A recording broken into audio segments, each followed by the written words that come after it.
प्रेरितों के काम अध्याय 9 वचन 40 से लेकर 42 तक मैं पढ़ती हूँ, ध्यान से सुनिए। तब पतरस ने सबको बाहर कर दिया और घुटने टेककर प्रार्थना की और शव की ओर देखकर कहा, हे तबीता उठ। तब उसने अपनी आंखें खोल दी और पतरस को देखकर उठ बैठी। उसने हाथ देकर उसे उठाया और पवित्र लोगों और विधवाओं को बुलाकर उसे जीवित दिखा दिया। तब यह बात सारे याफा में फैल गई और बहुतों ने प्रभु पर विश्वास किया। Hallelujah, hallelujah, hallelujah. मेरे प्यारे भाई और बहनों, यहाँ पर हम एक बहुत बड़ी घटना पढ़ते हैं, एक चमत्कार जो प्रभु के चेले के हाथ से हो चुका है। यहाँ पर बताया है कि पतरस एक नगर में था, जो लुद्दा नाम का एक नगर था, वहाँ पर वो आया हुआ था। और उसी के पास में एक दूसरा नगर था, याफा करके, और वहाँ पर एक विश्वसनीय औरत थी जो बीमार होकर उस समय पर मर गई थी। और मरने के बाद वहाँ के जो लोग थे, उसके घर के लोग हम कह सकते हैं, उनके रिश्तेदार या यहाँ वहाँ के आसपास के जो दूसरे विश्वासी लोग थे, उन्होंने क्या किया, इस औरत को, इस स्त्री को उन्होंने नहलाया और नहला कर उसने अटारी लिखा है, यानी हम कह सकते हैं कि महाले पर या छत के ऊपर लेटा दिया उस लाश को। और उन्होंने कहला भेजा कि बगल में ही पतरस आया हुआ है, उसे जल्दी करके बुला लीजिए। जब पतरस आया वहाँ पर, आने के बाद उसने देखा कि वहाँ पर बहुत भीड़ थी और जो औरतें उसके आसपास में इकट्ठा हुई थी वो रो रही थी। अभी जहाँ पर मरण हुआ है, मौत हुई है, तो आसान सी बात है कि वहाँ पर लोग रोएंगे ही। माहौल रोने का ही था, क्योंकि एक व्यक्ति उनके बीच में मर चुका था और वो भी विश्वसनीय औरत थी जो कि मर चुकी थी। वहाँ का वातावरण दुख का वातावरण था, रोने का वातावरण था। और जब पतरस को उस हालत में बुलाया गया, तब पतरस ने देखा कि वहाँ की औरतें रो रही थी और पतरस को सारी बातें बता रही थी कि ये कितनी विश्वासी औरत थी, ये भले काम करती थी, दान धर्म किया करती थी, अच्छे काम करती थी, ये कपड़े सीने का काम करती थी। उसके बारे में जानकारी दिया और उसके बारे में बताकर रोने लगे उसके सामने। तभी पतरस ने उन सबको बाहर निकाला। जिस कमरे में वो खड़ा था, वहाँ से पतरस ने सबको बाहर निकाला और बाहर निकालने के बाद खुद घुटना टेक कर प्रभु के पास प्रार्थना की। और प्रार्थना होने के बाद वचन ऐसा कहता है कि उसने उस लाश की ओर देखा, उस शव की ओर यानी लाश की ओर देखा और कहा, हे तबीता उठ। और जो मरी हुई थी वो उठकर बैठ गई, उसने अपनी आंखें खोली और पतरस ने अपना हाथ देकर उसे खड़ा किया और वहाँ पर जितने लोग रो रहे थे उनको बुलाया, यानी वहाँ पर जो विधवाएं थी और जो अच्छे लोग थे उन सबको उसने बुलाया और बुलाकर उनके सामने उसको जीवित दिखा दिया। और जीवित देखने के बाद वहाँ के याफा नगर में ये सारी बात फैल गई। Hallelujah, hallelujah, hallelujah, hallelujah. आज हम इस वचन पर ज़रा थोड़ी गहराई से देखेंगे। पतरस के विषय में हम देखेंगे कि पतरस का इस्तेमाल प्रभु ने इतना बड़ा कैसे किया। कौन था ये पतरस, इसका व्यक्तिमत्व क्या था, इसके जीवन का रहस्य क्या था कि परमेश्वर ने, प्रभु ने उसका इतना बड़ा इस्तेमाल किया। पतरस के विषय में शुरुआत में ऐसा बताया गया है कि जब प्रभु यीशु की मुलाकात उसके साथ हो गई, पहली मुलाकात, तभी ये मछुआरा था, मछली पकड़ने वाला, और ये मछुआरा होने की वजह से समुद्र के किनारे पर अपने जाल को धो रहा था, ठीक कर रहा था। और उस समय प्रभु ने उसको कहा, मेरे पीछे हो ले, मैं अब से तुझे मनुष्य पकड़ने वाला बनाऊंगा। और तभी पतरस ने कुछ भी ना सोचकर अपना जाल वहीं पर डाला और वो प्रभु के पीछे हो लिया। मेरे प्यारे भाई और बहनों, ये इतनी आसान बात नहीं है जितना आसानी से यहाँ पर लिख के रखा है कि पतरस प्रभु के पीछे हो लिया। आप सोच सकते हैं कि पतरस एक साधारण व्यक्ति था और उसका खुद का परिवार था, अब यहाँ पर परिवार लिखा नहीं है, लेकिन दूसरे वचन में ऐसा लिखा है कि उसकी सास को बीमारी थी, बुखार था, और प्रभु ने उसकी सास को चंगा किया था। इसका मतलब अगर पतरस को सास थी तो उसको पत्नी भी थी, उसको बच्चे भी होंगे और उसका परिवार होगा, जैसे कि आज हम सब के पास होते हैं अपना एक परिवार। और ये पतरस के पास था, लेकिन फिर भी जब उसको प्रभु की बुलाहट आ गई, प्रभु के शब्द उसके कानों में पड़ गए, तब उसने क्या किया? वो सोचते नहीं बैठा आज मछली पकड़ने का समय है, अगर मछली पकड़ के समय पर नहीं बेचूंगा तो घर में मेरी पत्नी इंतज़ार कर रही होगी, मेरा इंतज़ार कर रही होगी, मेरे बच्चे इंतज़ार कर रहे होंगे, मेरा परिवार है, मेरा घर बार है। और उसको घर बार थे, उसका परिवार था, तो उसको भी हम जैसे लोगों की तरह चिंताएं होंगी ही, घर की सारी बातें। लेकिन उसने ना आगे देखा ना पीछे देखा। जैसे ही प्रभु के शब्द उसके कानों में पड़े, उसने अपना सब कुछ छोड़ा और वो प्रभु के रास्ते पर हो लिया। Hallelujah, hallelujah, hallelujah. और प्रभु के रास्ते पे चलने के बावजूद हम नहीं कह सकते कि वो एक दिन में पूरा बदल गया। नहीं, पतरस कोई पवित्र व्यक्ति था या बहुत अच्छा व्यक्ति था इसीलिए प्रभु ने उसको चुना, ऐसी बात नहीं है। वो भी हमारी तरह साधारण व्यक्ति था। पर देखिए प्रभु ने उसी को क्यों चुना। जब प्रभु यीशु मसीह इस संसार में काम कर रहा था, जैसे कि वो उसके बारे में लिखा है, हम सब सुसमाचार में पढ़ते हैं कि वो जगह जगह घूमता था, जगह जगह पे लोगों की बीमारियों को चंगा करता था। तो उसके पास तो बहुत सारी भीड़ थी, उस भीड़ में बहुत सारे चेले प्रभु के तैयार हो चुके थे, प्रभु पर विश्वास करने वाले कितने हजारों लोग खड़े हो चुके थे। तो भी उन हजारों में से प्रभु ने किसी को नहीं चुना। अपने पीछे आने का न्योता केवल उसने एक ही को दिया, और वो था पतरस। बाकी के चेलों को भी उसने बुलाया, लेकिन यहाँ पर हम पतरस के जीवन के बारे में देख रहे हैं कि वहाँ पर प्रभु पर विश्वास करने वाले बहुत से धनी लोग भी थे। केवल गरीब लोग ही प्रभु के पास आ गए ऐसा मत समझना। उसमें से उस ज़माने में जो श्रीमंत धनी लोग थे, धनवान लोग थे, उसमें से भी बहुत लोग प्रभु के पास आए थे। तो उसमें से प्रभु ने किसी को क्यों नहीं चुना? और ये मछुआरे को व्यक्ति को प्रभु ने क्यों चुना? क्योंकि उसके दिल में जो प्रभु के लिए प्यास थी, भूख थी, वो प्रभु ने देखा और इसीलिए उसको चुना। Hallelujah, hallelujah, hallelujah, hallelujah. आपका जीवन कैसा है ये महत्व का नहीं है। आपका जीवन जैसा भी है, प्रभु आपके जीवन का इस्तेमाल कर सकता है, प्रभु आपका इस्तेमाल कर सकता है, पर उसके लिए आपका दिल इस पतरस के समान तैयार होना चाहिए। और आगे हम जाकर देखते हैं, इसी पतरस के हाथ से एक बहुत बड़ा पाप हो गया, जो पाप बाइबल में लिख के रखा गया है कि जब प्रभु यीशु के पकड़वाने का दिन आ गया, उसे पकड़वाया गया, तभी इसी पतरस ने खुद की जान बचाने के लिए प्रभु का इनकार कर दिया। वो उस समय तक प्रभु के साथ रहा, प्रभु के पीछे हो लिया, सब कुछ उसने किया, लेकिन एक ऐसी घड़ी आ गई जिस घड़ी में पतरस के दिल में डर बैठ गया, भय, उसके दिल में डर आ गया। उस डर की वजह से उसने प्रभु का इनकार कर दिया। ये बात दूसरी है कि उसके विषय में ये परमेश्वर की योजना थी, लेकिन यहाँ पर हम देख रहे हैं कि वो उसके मन में डर आ गया उसके खुद की जान को लेकर, और उसने जब प्रभु का इनकार कर दिया, इनकार करने के बाद उसे बाद में पछतावा हो गया। वो बहुत रोया, बहुत उसने पश्चाताप किया, और बाद में प्रभु ने उसको फिर से अपने राज्य में बुलाया। वो फिर से प्रभु के राज्य में जुड़ गया और प्रभु के राज्य में बढ़ने लगा। जब प्रभु यीशु मरने के बाद स्वर्ग में गया, जिंदा होने के बाद स्वर्ग में चला गया, तभी जो उसने अपने चेलों को वादा किया था पवित्र आत्मा देने का, वो पवित्र आत्मा जब इस पतरस को भी मिल गया, तभी यही पतरस बिंदास हो गया। जो कि डरने वाला था, लोगों से डर था उसके दिल में, शास्त्री, पड़ोसी, वहाँ के लोग, वहाँ के आसपास के जो लोग थे, उसके विषय में जो पतरस के दिल में डर था वो अब ख़त्म हो गया था। अब ये पतरस इतना बहादुर बन गया था कि खुद की जान देने के लिए भी तैयार हो गया था।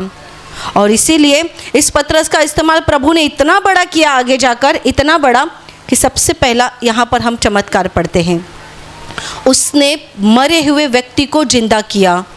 ये उसके जीवन में भी पहली बार ही हो चुका है, क्योंकि बाइबल में दूसरी जगह पे ऐसा नहीं लिखा है उसके विषय में। उसके विषय में यहाँ पर लिखा है कि उसने मरी हुई व्यक्ति को, जो कि ये व्यक्ति मर चुकी थी, उसको पतरस ने जिंदा किया। और ये काम कौन कर रहा था पहले?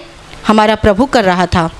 उसने याईर की बेटी को जिंदा किया, मरे हुए लाजर को जो कि 4 दिन हो चुके थे उसको उसने जिंदा किया, और यही काम, यही सामर्थ अभी पतरस के पास आ चुका था। और यहाँ पर वो कहता है, उसके विषय में लिखा है कि उसने घुटने टेके, लाश की तरफ वो देखता नहीं बैठा, उसने घुटने टेके, घुटने टेक कर उसने प्रार्थना किया और लाश को कहा, उसने मरी हुई लाश को उसने कहा, हे तबीता उठ, और वो मरी हुई औरत जिंदा हो गई। Hallelujah, hallelujah, hallelujah, hallelujah. और आगे जाकर भी हम पढ़ते हैं प्रेरितों के काम में और उसके बाकी के कामों में हम पढ़ते हैं, बाकी के बाइबल के इसमें पढ़ते हैं वचन में कि यही पतरस जब रास्ते से चलता था तो उसकी परछाई बीमार लोगों के ऊपर पड़ती थी और वो सब चंगे हो जाते थे। सोचिए क्या था उसका जीवन, प्रभु ने क्या बना दिया। ये वो पतरस था जो मछुआरा था और प्रभु ने अभी उसको सच में मनुष्य को पकड़ने वाला बना दिया। ये प्रभु का शब्द था और उसने अपना शब्द पूरा कर दिया। Hallelujah, hallelujah, hallelujah, hallelujah. मेरे प्यारे भाइयों और बहनों, इसीलिए मैंने आपको बताया, आपका जीवन आज क्या है उसकी तरफ मत देखिए, आपकी परिस्थिति आज कैसी है उसकी तरफ मत देखिए। आपका जीवन कैसा भी हो वो आपके जीवन का इस्तेमाल कर सकता है। आप एक जवान भाई हो, एक जवान बहनें हो, या आप बूढ़े हो या एक छोटे बच्चे हो, अगर आपके दिल में वो विश्वास है प्रभु के पीछे चलने का, प्रभु के रास्ते का स्वीकार करने का, प्रभु के मार्ग का स्वीकार करने का, उस क्रूस को स्वीकार करने का, तो मत भूलिए जिस परमेश्वर ने, जिस प्रभु ने उस अशिक्षित वो अनाड़ी पतरस का इस्तेमाल किया, वो आपका भी कर सकता है, वो आपका भी कर सकता है। Hallelujah, hallelujah, hallelujah. कुछ साल पहले मैं एक किताब में प्रभु के सेवक के विषय में लिखा था, उसमें उन्होंने ऐसा बताया, खुद के बेटे के बारे में उन्होंने एक गवाही बताई, और वो गवाही ऐसी थी, ये जो प्रभु के सेवक है वो बाहर देश के सेवक है और वो एकदम जवान थे, 40-45 उनकी कुछ उम्र होगी, और उस उम्र में उनको एक बेटा था, 10-12 साल का कुछ बेटा होगा, और वो एक चर्च चलाते थे, एक प्रार्थना सभा चलाते थे। हर रविवार को उनकी प्रार्थना सभा भरती थी, शाम को भरती थी प्रार्थना सभा, और हमेशा वहाँ पर जो ऐसे ही कार्यक्रम होता था वो प्रवचन देते थे, चंगाई की प्रार्थना लेते थे और लोगों की गवाहियाँ आती थी, वो गवाही लेते थे। इसके साथ में उनका बेटा भी उनको मदद करता था, जबकि बेटा बहुत छोटा था, और उनका एक काम था, वो काम ऐसा था, सप्ताह में 1 या 2 बार, पता नहीं मुझे ठीक से, वो कुछ तो एक दिन उनका फिक्स था या फिर ऐसा कुछ समय था उनका कि वो हर दिन, हर समय अपने बेटे को लेकर बाहर जाया करते थे सुसमाचार सुनाने के लिए। उनकी जो संस्था थी, उस संस्था से उनका जो कार्य था, उस कार्य का वो पत्रिका छपाते थे, और वो पत्रिका वो उनके गांव में, आसपास के गांव में, और जहाँ जहाँ पर प्रभु का नाम नहीं गया है वहाँ पर वो फैलाते थे, देते थे। और एक समय ऐसा आ गया कि बहुत बारिश गिर रही थी, बहुत भयानक बारिश गिर रही थी, और इतनी भयानक बारिश में उनका मन नहीं हो रहा था बाहर जाकर सुसमाचार करने का, और उन्होंने निर्णय लिया कि आज हम नहीं जाएंगे सुसमाचार करने। तभी उनके छोटे बच्चे ने बताया कि पिताजी, अगर आज हम नहीं जाएंगे तो आज जो आत्माएं नरक में जाने वाली है उनको कौन बचाएगा। पिताजी इस बात पर कुछ नहीं बोले, वो थोड़ी देर शांत हो गए, और उनका ऐसा कहना था कि इतनी भारी बारिश में 2 जन गाड़ी लेकर नहीं जा सकते, और ना मैं खुद को संभाल पाऊंगा ना मैं तुम्हें संभाल पाऊंगा। तभी बेटे ने कहा कि पिताजी आप रहने दीजिए, मुझे थोड़ी सी पत्रिका दे दीजिए, मुझे जितना जमेगा मैं आसपास के घर में सुसमाचार सुनाऊंगा और घर लौट आऊँगा। पिताजी को चिंता थी कि ये बच्चा छोटा है, वो कैसे कर पाएगा, पर उसकी हिम्मत को और उसके विश्वास को देखकर वो कुछ बोल ना सके, और उन्होंने कहा कि ठीक है, शाम होने से पहले घर आ जाना। कुछ पत्रिका लेकर, हाथ में छतरी लेकर ये बेटा बाहर निकल गया। बाहर निकलने के बाद वो आसपास में जितने घर दिख रहे थे सब जगह पर बेल बजाकर वो घर में जाता और सबको सुसमाचार बताता। तब तक बारिश बहुत ज़्यादा बढ़ गई थी और शाम होने वाली थी। अब उसके हाथ में लास्ट की एक पत्रिका बच गई थी जो कि उसे बांटना था। वो सोच रहा था कि अब ये एक पत्रिका मैं कहाँ पर जाकर दूँ और मुझे जल्दी घर भी पहुँचना है। रास्ते के किनारे पर बारिश गिर रही थी। वो छतरी लेकर सोच रहा था कि अब मैं आगे क्या करूं। और फिर उसने देखा बहुत दूर एक टूटा फूटा घर दिखाई दे रहा था, पुराना घर। उसने सोचा शायद इसमें कोई मिल जाए और मैं उसको सुसमाचार बताऊंगा और घर चला जाऊंगा। ये बच्चा गया वहाँ पर और वहाँ पर जाकर देखा तो लॉक नहीं था। तब उसके ध्यान में आ गया कि अंदर कोई तो होगा। उसने बेल बजाई। बेल बजाने के काफ़ी समय, एक 5-7 मिनट हो गया, अंदर से कोई बाहर नहीं आया। तब उसने घड़ी घड़ी बार बार बेल बजाता रहा वो। और बेल बजाने के बाद एक थोड़ा समय बीत गया, दरवाज़ा खुला और अंदर से एक बूढ़ी औरत बाहर आ गई। एक बहुत बूढ़ी औरत, निराशा से भरी हुई उसका चेहरा दिख रहा था और उसने एकदम उदासी होकर आश्चर्य करके उसने दरवाज़ा खोला। जैसे ही उसने दरवाज़ा खोला, इस बच्चे ने कहा, माँ जी, परमेश्वर आपसे प्रेम करता है और वो उसकी इच्छा है कि आपको नया जीवन मिल जाए। ये वाक्य सुनते ही उस माँ का चेहरा एकदम अलग बन गया। उसे कुछ समझ में नहीं आ रहा था कि ये क्या कह रहा है। तब उस बेटे ने कहा, ये प्रभु यीशु के विषय में है, आप इसे पढ़िए, आपका जीवन बदल जाएगा। उसने लिया, उस माँ ने कुछ नहीं कहा, दरवाज़ा बंद किया और अंदर चली गई। ये बेटे ने भी अपना काम ख़त्म किया और घर चला गया। दूसरे सप्ताह में, जैसे कि हर सप्ताह की तरह उनके वहाँ पे जो प्रार्थना भरती थी, वो प्रार्थना भर गई। प्रार्थना भरने के बाद उनका कार्यक्रम शुरू हो गया, प्रवचन, प्रार्थनाएं सब हो गई और बाद में गवाही का सेशन शुरू हो गया, गवाही का भाग शुरू हो गया। और वहाँ पर एक बूढ़ी औरत आ गई गवाही देने के लिए। और उस बूढ़ी औरत ने हाथ में माइक लिया और लोगों को बताया, मुझे आपको कुछ बताना है मेरे जीवन के बारे में। और वो इतनी बूढ़ी थी कि लोगों को भी लगा कि इसे क्या बताना होगा। सब ध्यान से सुनने लगे। और उसने कहा, गए सप्ताह की बात है, मैं अपने टूटे फूटे घर में अकेले रहती हूँ और वहाँ पर मुझे पूछने वाला कोई नहीं। मेरे बेटे बहू है पर वो दूसरी जगह पे रहते हैं और मैं बूढ़ी हो गई हूँ, इसके लिए उन्होंने मुझे छोड़ दिया है। और मैं अपने जीवन से इतना कंटाल गई थी कि मैंने सोचा अब इस जीवन का कुछ फ़ायदा नहीं है। और फिर मैंने ऐसा निर्णय लिया कि आज मैं आत्महत्या कर लूँगी। और इसीलिए उन्होंने पंखे के ऊपर रस्सी भी बांधी जैसे तैसे करके। और वो कहती है, जैसे ही मैं टेबल के ऊपर चढ़ी, मेरे घर का बेल बजा, घंटी बजी और मैं आश्चर्य करने लगी कि मुझे कोई पूछता भी नहीं है तो आज बेल कैसे बजी। और 5 मिनट तक मैं रुकी रह गई, लेकिन बार बार वो बेल बज रही थी। और फिर मैंने सोचा एक बार नीचे जाकर देखती हूँ, जो कोई रहेगा उसको भगाऊंगी और आकर मैं फांसी ले लूँगी। और फिर वो बताती है कि जैसे ही मैंने दरवाज़ा खोला, एक छोटा बच्चा जिसने अपने हाथ में एक पत्रिका ली थी और उसके मुंह का पहला शब्द कि माँ जी, परमेश्वर आपसे प्यार करता है और वो आपको नया जीवन देना चाहता है। जैसे ही मैंने वो पत्रिका लिया, यानी उस माँ जी ने पत्रिका लिया, उन्होंने कहा, उसे पढ़कर मैं करीबन 1 से 1.5 घंटा बहुत रोई, बहुत, कि वाकई परमेश्वर मुझसे प्यार करता है। उसकी इच्छा नहीं है कि मैं फांसी को लूँ, उसकी इच्छा नहीं है कि मैं अपनी जान दे दूँ। और उन्हें कहा, वो पत्रिका पढ़ने के बाद मैंने खुद प्रभु के पास प्रार्थना किया और उस समय से मेरे अंदर एक नई ताकत, जीने की नई उम्मीद तैयार हो गई और मैंने फांसी लेने का इरादा बदल दिया। अब से मैं रोज प्रभु के पास प्रार्थना करती हूँ, बाइबल पढ़ती हूँ और प्रभु में मैं आनंदित हूँ। ये घटना सारे उस भाई को जो चर्च चलाते थे, उस बच्चे के पिता को समझ में आ गया। उनकी आंखें भर आई और पूरा चर्च जोर से ताली बजाने लगा, क्योंकि उन्होंने बता दिया वो दूसरा तीसरा कोई बच्चा नहीं, वो मेरा ही बेटा है। जो उस समय बारिश को देखकर मैंने मना किया, लेकिन उसने हिम्मत नहीं आनी और प्रभु ने उस छोटे बच्चे के द्वारा एक माँ का जीवन बचा लिया।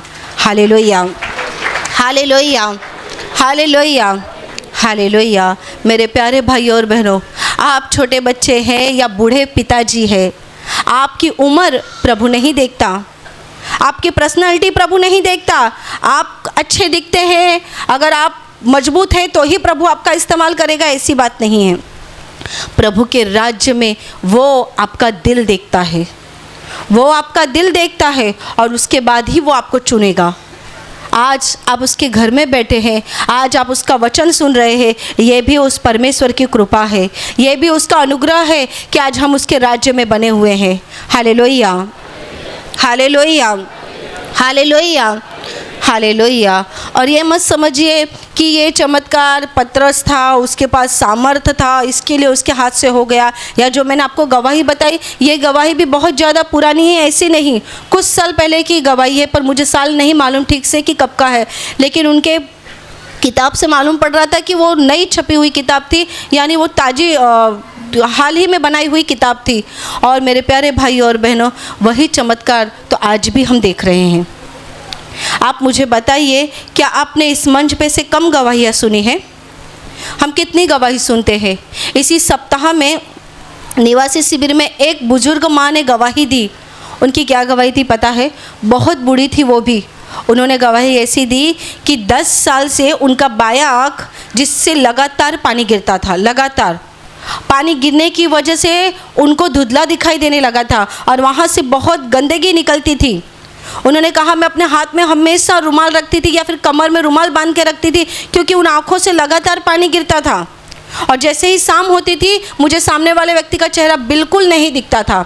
घर में कोई आ गया तो मैं किसी को पूछती थी कि कौन आ गया है, क्योंकि उनका चेहरा उनको दिखता नहीं था। एक आँखों से दिखता होगा थोड़ा बहुत, लेकिन इस आँखों से उनको बिल्कुल नहीं दिखता था, धुंधला दिखाई देता था। ये माँ कहती है कि मैंने सोचा नया साल है, नए साल का पहला शिविर मैं जाकर करूँगी, प्रभु मुझे कुछ तो देगा, कुछ तो मुझे खाली हाथ नहीं भेजेगा। इसीलिए उन्होंने कहा, नए साल का पहला शिविर मैंने प्रभु के यहाँ पर करने का निश्चय किया। और सोमवार को जब चंगाई की प्रार्थना होती है, उस प्रार्थना में अद्भुत रीति से प्रभु ने उस माँ की आँखों को हाथ लगाया और उनकी आँखों की समस्या पूरी तरह से निकल गई। Hallelujah, hallelujah, hallelujah. उसके बाद भी 2 दिन उस माँ ने चेक किया। उन्होंने बताया, इस 2 दिन में इस आँखों से जरा भी पानी नहीं बहा, जरा भी आँखों से गंदगी नहीं निकली है, और अभी रात को भी उनको अच्छे से दिखाई देता है। कौन कर रहा है? उस समय प्रभु था। हम कहते थे कि प्रभु था, बहुत लोग अविश्वासी लोग कहते हैं उस समय प्रभु था इसीलिए चमत्कार होता था। और उस प्रभु के जाने के बाद उसके चेलों ने काम शुरू किया, तो लोग कहने लगे उनको पवित्र आत्मा का सामर्थ्य मिला इसीलिए काम करने लगे। लेकिन आज यहाँ पर कौन काम कर रहा है? मेरे प्यारे भाई और बहनों, न दिखने वाला परमेश्वर वो यहाँ पर उपस्थित होता है। वो यहाँ पर उपस्थित होकर वही लोगों के दुखों को जानता है और चंगा करता है। Hallelujah, hallelujah, hallelujah, hallelujah. इतने सारे लोगों में आप बताइए, हम आप में से किसी 10% लोगों को भी अच्छे से नहीं जानते। कितने लोग नाराज़गी दिखाते हैं और बताते हैं आकर वहाँ पर कि हम इतने समय से आते हैं कि आप हमें नहीं पहचानते। हमें अफसोस होता है कि हम कहते हैं हम आपको नहीं पहचानते। कुछ लोगों को पहचानते हैं, कुछ लोग जो आते हैं हम उनसे मुलाकात नहीं हो पाती, उनको हम नहीं पहचानते। पर मेरे प्यारे भाई और बहनों, आप चाहे सामने बैठो, चाहे आप पीछे बैठो, चाहे आप बीच में बैठो, कहाँ भी बैठो, हमारी नज़र आप तक नहीं जाती, लेकिन उस परमेश्वर की नज़र आप तक जाती है। उसका हाथ आप तक जाता है, वो आपको देखता है, वो आपको हाथ लगाता है। फिर आप कहीं भी हो, इस हॉल के आसपास में कहीं भी हो, कितने लोगों ने गवाही दी है आपने नहीं सुना? बाथरूम धोते समय उनको चंगाई मिल गई। सोचिए बाथरूम कहाँ पर है, कितना पीछे है, वहाँ पर कौन देख रहा है? वहाँ पे कौन से सिस्टर और कौन से ब्रदर चले गए हाथ रखकर प्रार्थना करने के लिए? वहाँ पे बाथरूम धोते समय उनको कौन चंगा कर रहा है? यहाँ पीछे किचन की तरफ काम करते समय कौन उनको चंगा करता है? लोग कहते हैं कि नहीं, सिस्टर से पहचान होनी चाहिए, ब्रदर से पहचान होनी चाहिए। ज़रूरत नहीं है। आपकी पहचान प्रभु से रखिए, आपकी मुलाकात प्रभु से कीजिए। आप जब प्रार्थना में आते हैं तो उससे बातें कीजिए, घर पर भी उससे बातें कीजिए, लेकिन प्रार्थना में भी उससे रिश्ता बनाइए। इसका मतलब ऐसा नहीं कि आप यहाँ पर किसी भी ब्रदर सिस्टर से बात मत कीजिए, नहीं, मुझे ऐसा आपको नहीं कहना है। मुझे ऐसा कहना है कि आपकी समस्या के लिए, आपके दुख के लिए आप किसी व्यक्ति की तरफ देखकर आशा मत रखिए कि नहीं, उनसे प्रार्थना कराऊंगा तो ही ठीक होगा, ये बहन से प्रार्थना कराऊंगी तो ही ठीक हो जाएगा, उस भाई से प्रार्थना कराऊंगा तो ही ठीक हो जाएगा। ज़रूरत नहीं है। आपको आप जिसके पास आए हो वो जिंदा और समर्थ प्रभु है। इतना शक्तिमान है वो कि आप प्रार्थना करेंगे, वो आपकी प्रार्थना को सुनेगा और आपको जगह पे चंगा करेगा। Hallelujah, hallelujah, hallelujah, hallelujah. दुखी बन के मत बैठिए, निराश होकर मत रहिए। मैंने आपको बताया ना, आपका जीवन जैसा है वैसा नहीं रहेगा। वो आपके जीवन का इस्तेमाल कब से शुरू करेगा ये आपको भी नहीं मालूम पड़ेगा, ये आप भी नहीं समझ सकते। वो किस रीति से आपके जीवन में अगुवाई करेगा, किस रीति से आपके जीवन में वो आपको खड़ा करेगा, ये केवल और केवल उस प्रभु को ही मालूम है, केवल उसे मालूम है। वो आपका इस्तेमाल करेगा और इस्तेमाल करने के साथ ही साथ वो आपको आशीषों से भरेगा, आशीषों से। आशीष बोले तो क्या, आशीष मतलब हर चीज़ की भरभराहट, हर चीज़ से भरे कर, चाहे फिर वो पैसा हो, घर में समस्याएं की छुटकारा हो, या घर में बीमारियों से मुक्ति हो, झगड़ा हो, सारी चीज़ों पर मात करके प्रभु आपको विजयी बनाएगा। वो आपको खड़ा करेगा, पर कब करेगा? जब आपका दिल भी इस पतरस के समान तैयार हो जाएगा, जब उसकी बुलाहट आपको आती है, उसने आपको कह दिया है आपको प्रार्थना में आना है, आप उसका ये शब्द कितनी गंभीरता से लेते हैं, कितनी गंभीरता से। एक सप्ताह आए, दूसरे सप्ताह में काम आ गया, नहीं आ पाए।